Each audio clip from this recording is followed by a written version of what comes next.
it's actually no wedding in India is complete without turmeric. So the groom and bridegroom, they are literally painted with a paste of turmeric, right? So that is what is done. Okay, so what I'm going to do is little bit of ginger, no garlic here, so a little bit of crushed ginger, fresh ginger, and so now these millets, actually what we need to do is for this dish, we need to cook it in a clay pot, okay? But we are not doing that. I would love to do it in a clay pot. I'd love to cook it for hours. That's what it takes. Once you have soap, but we don't have that luxury of time.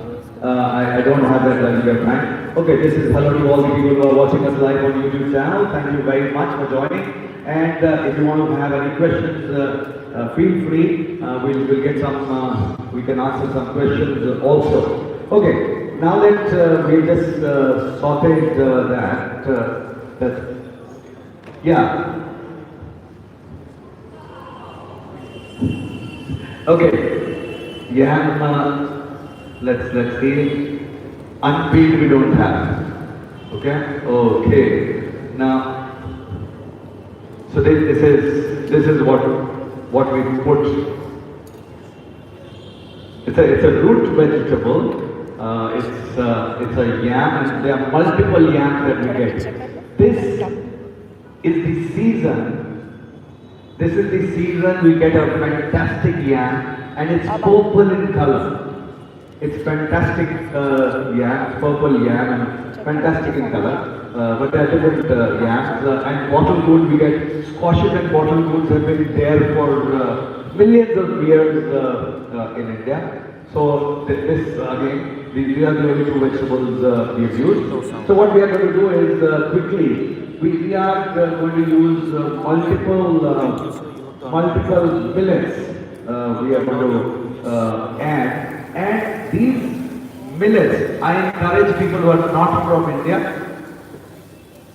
take small packets of these with you instead of spices. This is something that you will not get easily anywhere else, right? And play with it. It takes long time to cook, but they're very sustainable. Needs little water to grow. It can grow in arid conditions. It does not. It's very sustainable. So that's why. It's being promoted globally. And as I told you, there are millets. There are over 250 varieties, but I'm sure in Kolkata, if you find, you may easily get about 10 to 15 different kinds. You should be able to find. Okay, so I'm also going to add some finger millets. Okay, so different millets we are going to add, but we also need to increase the protein content of it. Okay, so this is horse gram, this is kulit. Again, very good for people with diabetes. This is again very high iron content also in this superfood. Not easy to get in. So we cook this and we have packed this with different ancient grains, and we sell this in different parts of the world. And 7 ancient grains from India, pre-cooked, and we sell that, and it does really, really well. So millets are of different kind, different shape, size.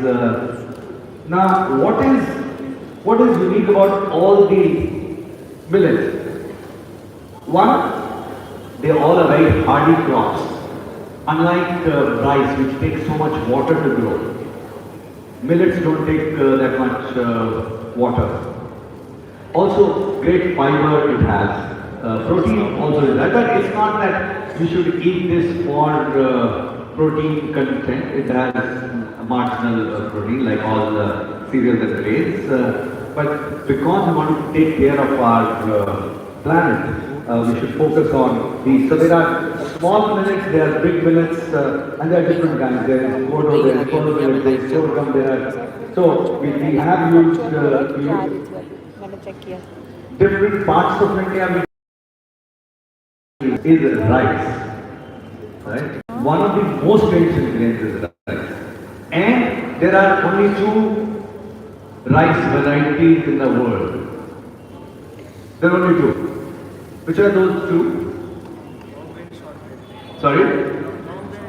Long grain and short grain. No. Okay, so okay, let me tell you. One is from India and one is from Japan. One is, and it's very simple. So the name, yes, go on.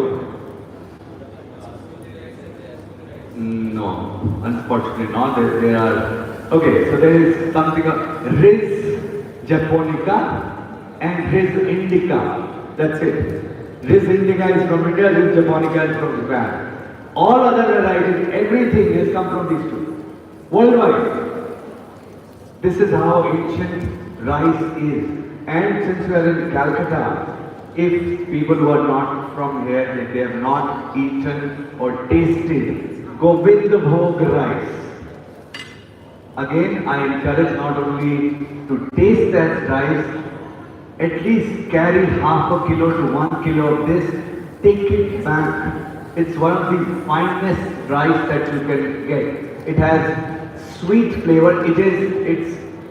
It's a rice which is offered to. We should be able to cook this. Okay? Perfect. Now let me also add some salt and okay. Yeah, just water will. Okay, so we have some greens also. So we have some greens, and what we can do is can we get some julienne of this and get it deep fried with a little bit of garnish? Yeah. Okay.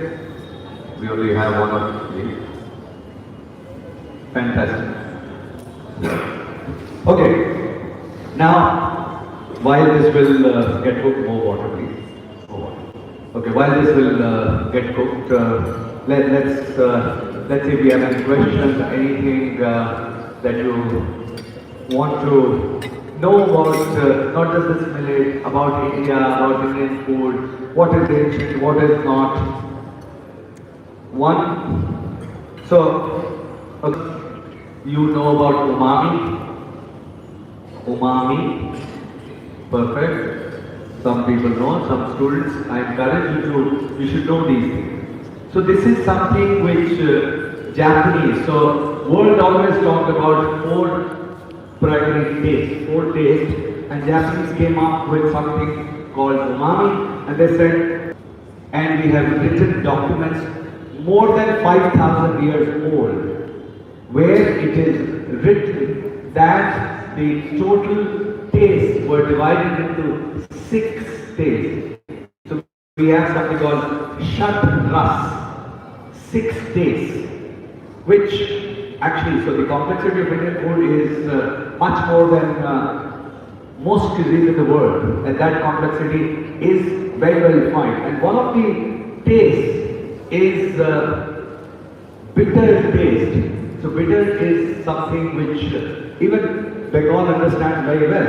So Shukto, because there was no bitterness, that it will not, it will not mean anything. So bitterness as taste is a very important taste. It's like to enjoy a sunny day, you need some you need that contrast. So the taste in all the scriptures, in Ayurveda, there is so much of mention. So the interesting tastes mentioned are bitter, of course we understand it. Astringent taste. Gooseberry we have in India. Highest known source of vitamin C in anything. It comes from gooseberry. Astringent. Pomegranate. Astringent. We also, there is a lot of mention of metallic taste. So there is metallic taste that is there. So you will, if you were to taste metal, so our body has lots of metal. There's a lot of iron in our body, there is metal. Okay? You have to remember our blood has iron. Iron is a metal. So metal has taste. So that taste also is mentioned in detail. So I encourage especially people from India to go into depth of our scriptures, what is written, and immerse into it, deep dive. It's a great learning. And people are not from India, I would say that whatever, it can get overwhelming, there is too much of information, but start. That's why I didn't want to do too much. I thought we'll keep it simple and focus on something which is our legacy, which is our what we've been given by our tradition and culture and ancestors. So that's what we thought that we'll work with, and let's see if we can. Yeah, perfect. We'll keep on cooking. Oh, that's Max. Okay. So then it's going to take some time. Okay, we'll take a few questions. Yeah. Yeah. Okay. Actually, after cooking, that's Govind.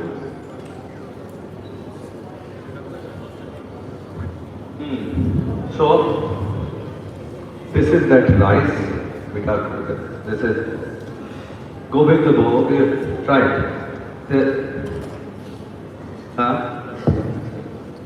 Yeah? Good.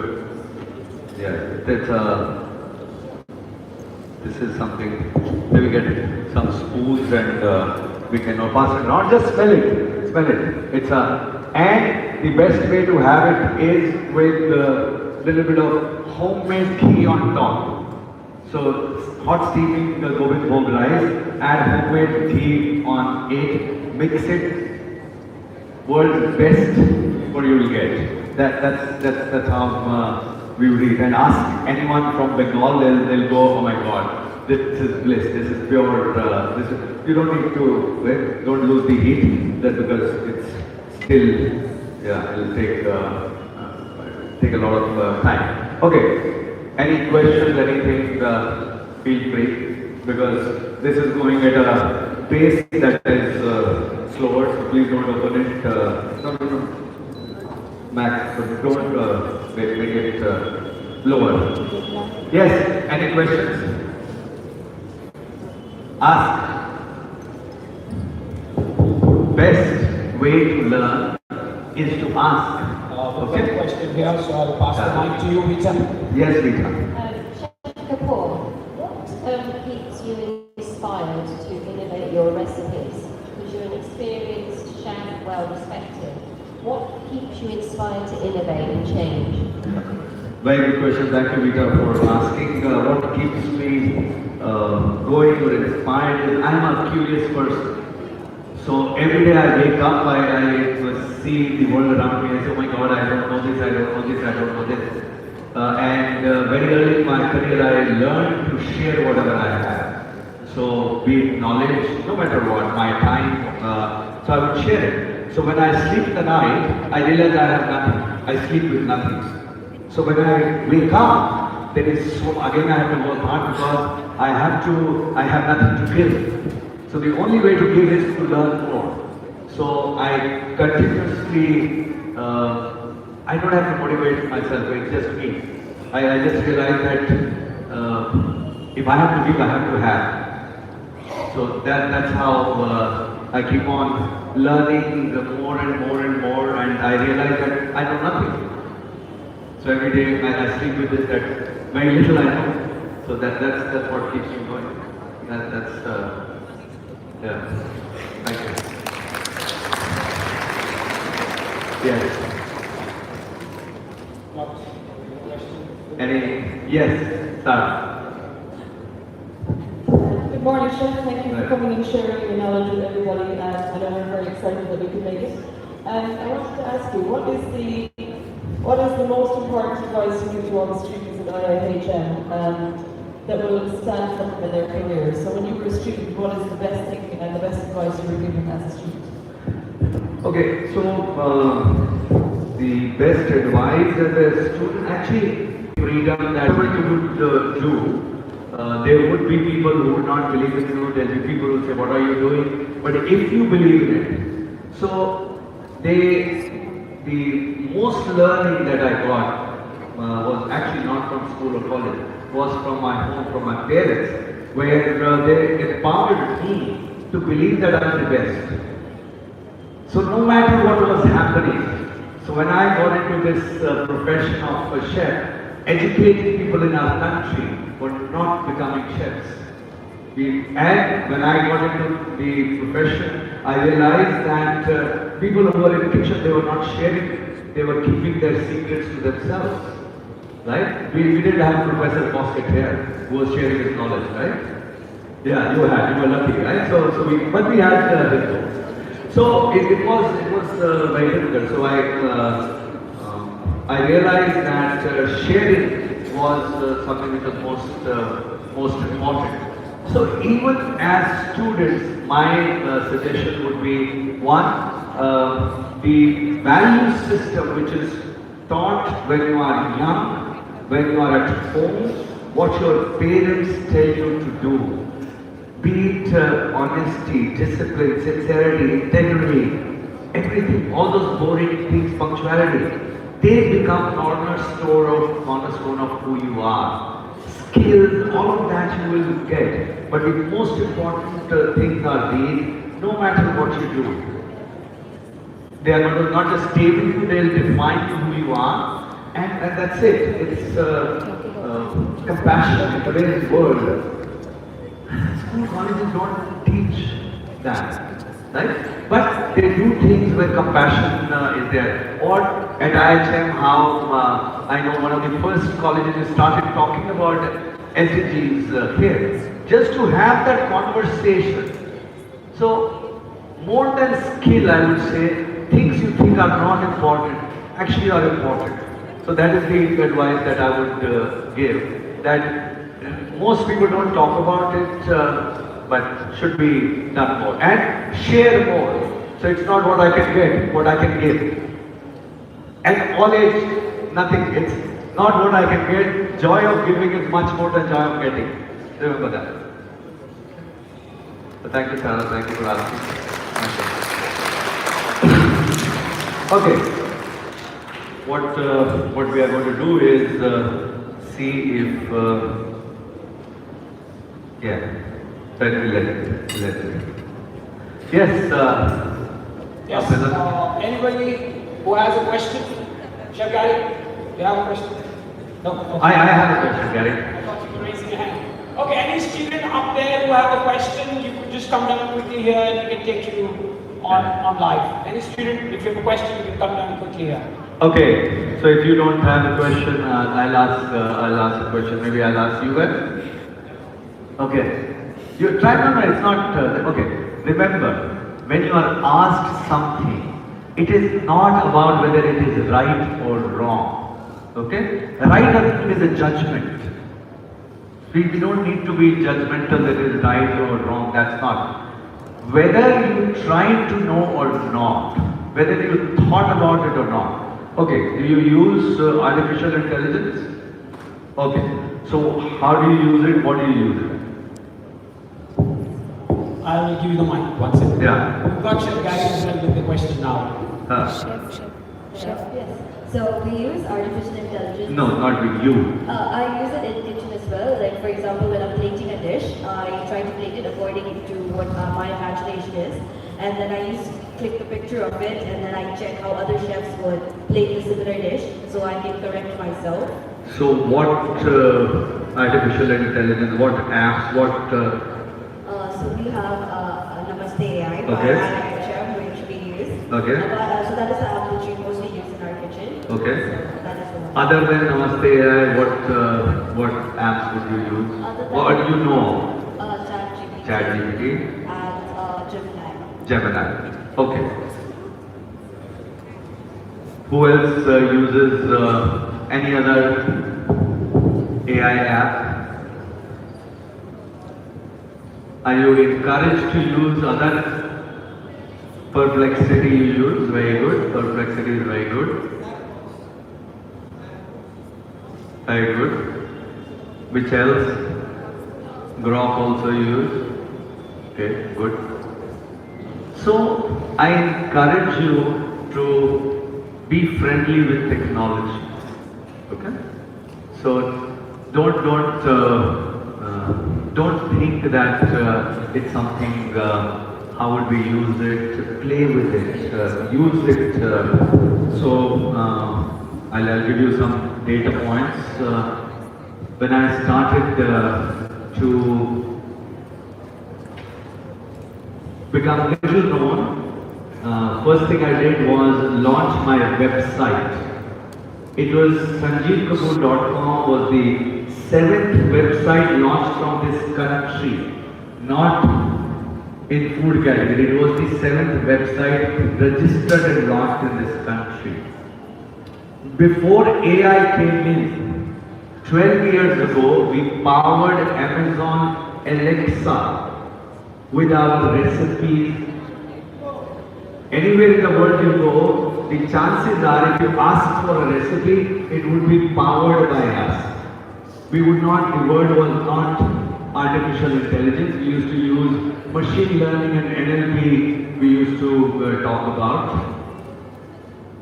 Before I wrote my first book, I launched a CD-ROM. So, to be friendly with technology is important.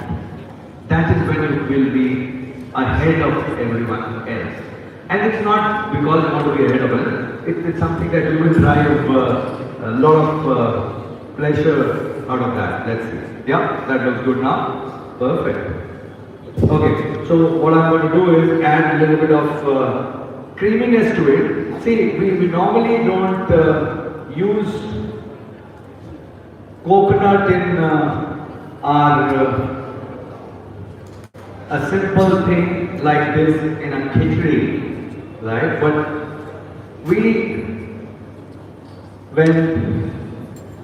when Dr. Bose called me 2 days ago that we want you to do something with this, I said, okay, let's do something that it's about millet and something simple. And I was thinking, I said, well, let's make it a little bit creamy. And I didn't want to use any modern ingredients. I tried it with a little bit of coconut. How many people make khichdi with coconut? Of any kind, pongal with coconut? Actually, we don't, right? So that's how it's the first time we tell that I have added coconut in something like this. And people at home also, I can say not millions, billions, they would not do it. So it's just, and the way I was thinking was that we launched our packaged foods in market in Australia last year, and one of the biggest things that sells is our khichdi made with ancient grains. And the way we sell it is we also call it risotto style high protein khichdi. Okay, so people get it. But we don't use coconut. So after I spoke to him, now I am doing it. I have already decided that we will do a variation with coconut in one of our products. We'll do it because it works really well. It works really well. It's nice, creamy, it's fantastic. Yeah. What I'm going to do is I'm going to add actually a little bit of perfect. And we need to salt. We haven't.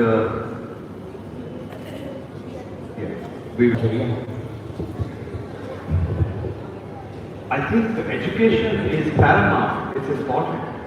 I think without learning to earn is you can earn, but you can earn much more if you learn more. So earning is directly proportional to learning.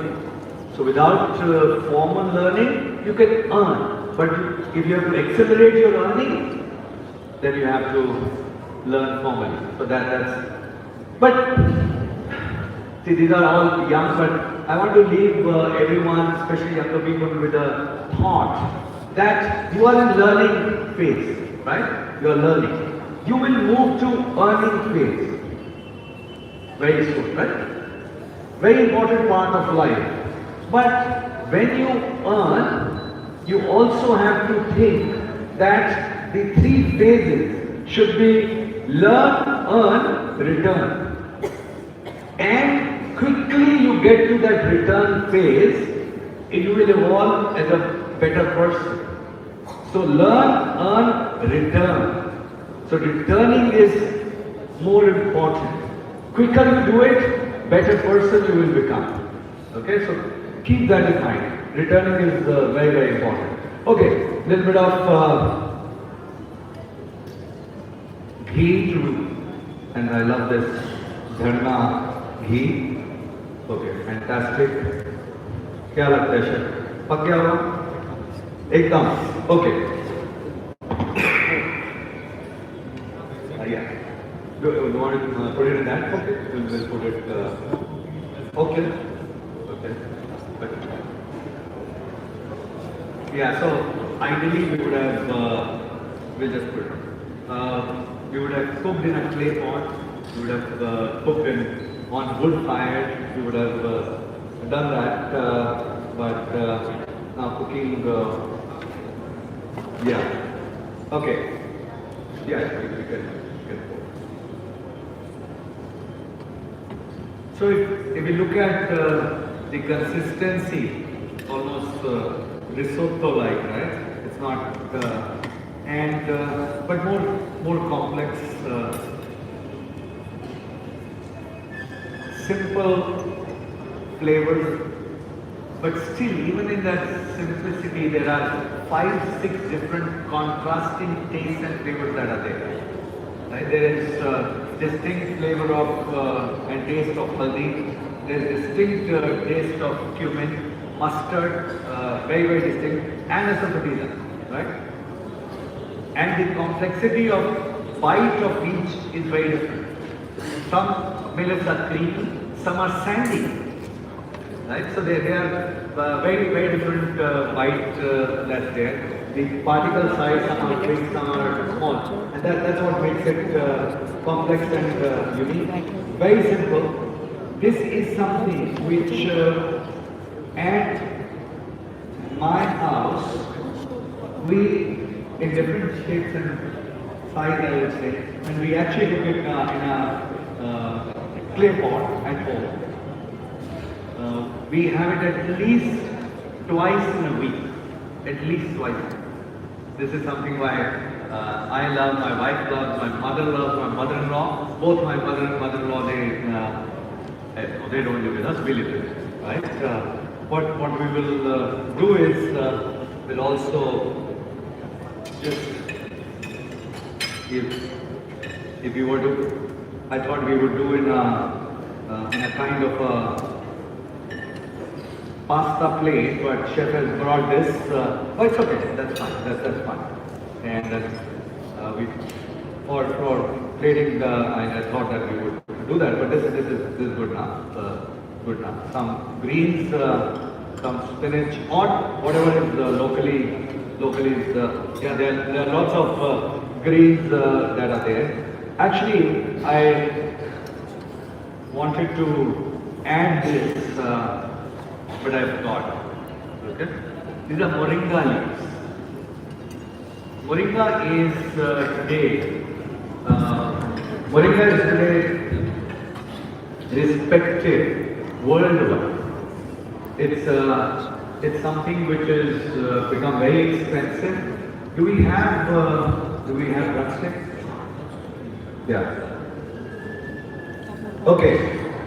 So we have lots of, oh my god, please suggest a book where lost recipes and masalas are. Okay, people who are watching, if you want to have, okay, this is for all of you, if you can find Katie Achaya's book on, we have a lot of good references on ancient foods from India. Then there is a book by an author J. Om Prakash, not J. Om Prakash, J. Om Prakash is the filmmaker.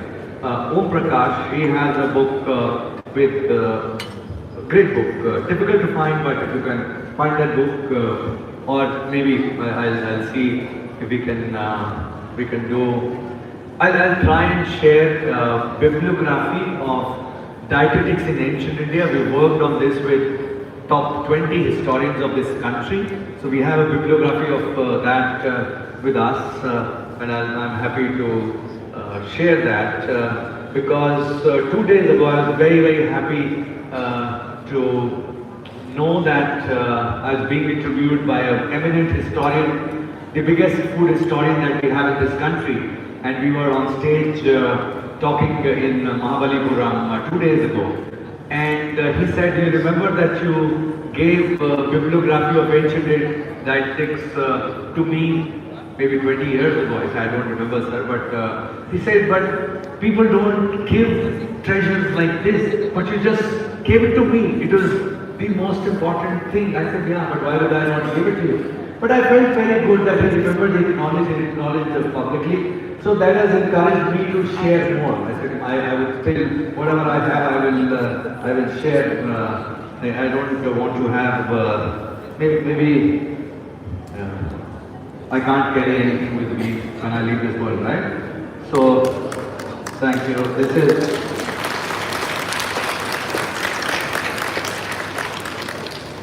Bitter fried, crisp, nice, all the different textures that we have. And this is the Vicio.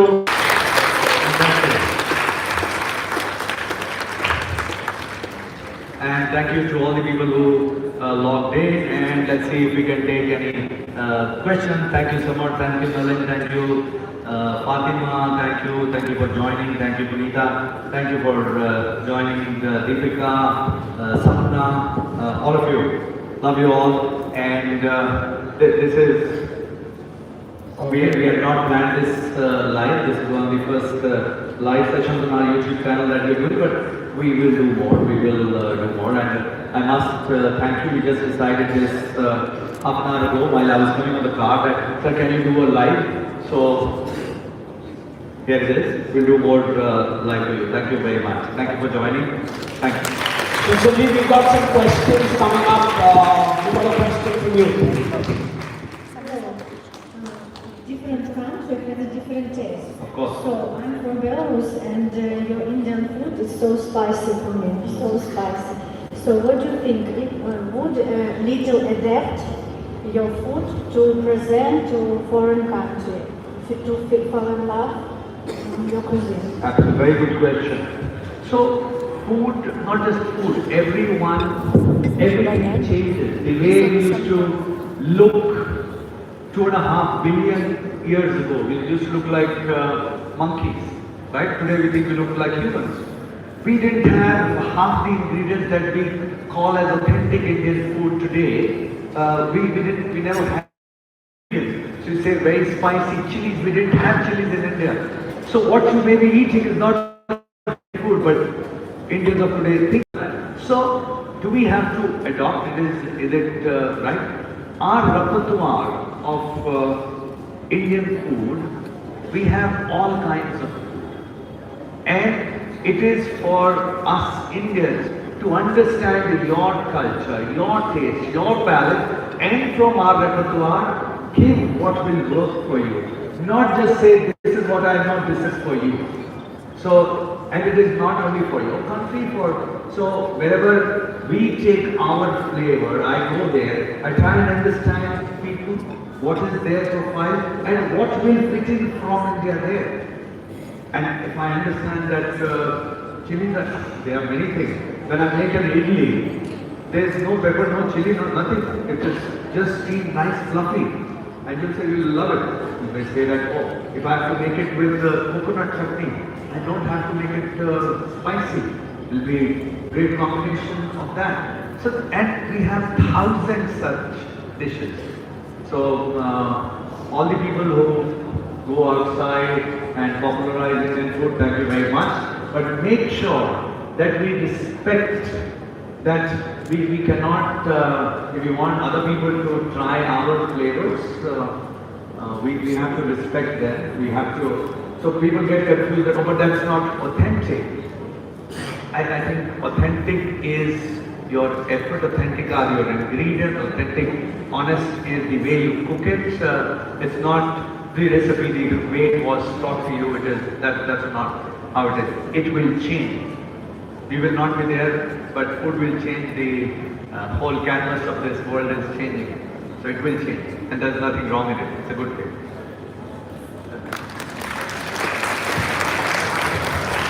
Yeah, so we're talking about Moringa leaves. These are, this comes from the same tree. It's called drumstick. Okay? Shochnik, yes.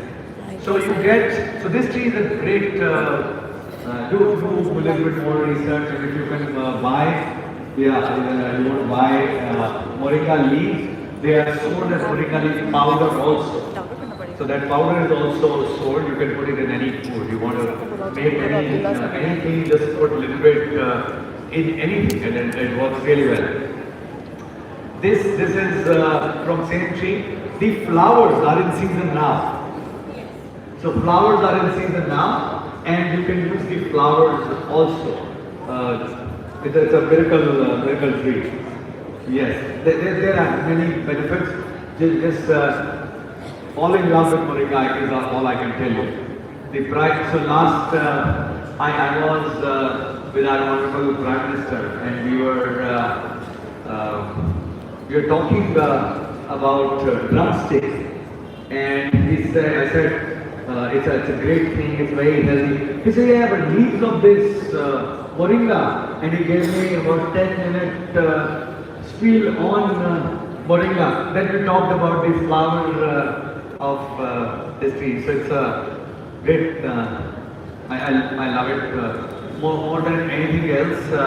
I love because I can use them as percussion sticks. They're called drumsticks. And not many people know that I'm a percussionist. So this is my favorite vegetable. If you talk, some people have been to my office, my room does not look like my room, not my office, does not look like, it looks like a physician's room. So there's a big drum kit, there's a guitar, there's a keyboard, there's a speaker, there's a mic. That's what my room looks like. So drumstick is my favorite vegetable. Yes.